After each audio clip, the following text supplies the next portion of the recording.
महागाईचा गेल्या 6 महिन्यातला उच्चांक, भाज्याचे दर कडाडले, साठेबाजी आणि वस्तूंच्या वाढणाऱ्या किमतींमुळे महागाई वाढल्याचा अर्थमंत्री अरुण जेटलींचा दावा.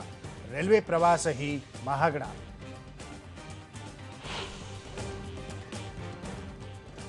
कांद्याचे लिलाव उद्यापासून सुरू होणार. कांदा व्यापाऱ्यांचं आंदोलन 10 जुलैपर्यंत स्थगित. लेव्हीवर कायमस्वरूपी तोडगा काढण्याचं पणन विभागाचं आश्वासन.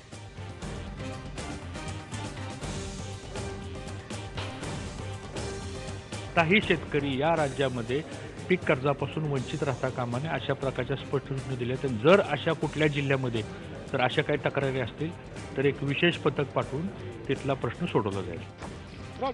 शेतकऱ्यांना पीक कर्ज नाकारणाऱ्या बँकांविरुद्ध कारवाईचा सहकार मंत्र्यांचा इशारा.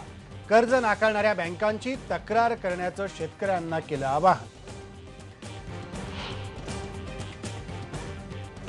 चितळे समितीच्या अहवालात सिंचन क्षेत्रातल्या आर्थिक बेशिस्तीवर बोट. 25 वर्षात 100 प्रकल्पांचा खर्च 60,000 कोटींनी फुगला. अनेक प्रकल्पांचं काम पूर्ण होऊनही खर्च सुरूच.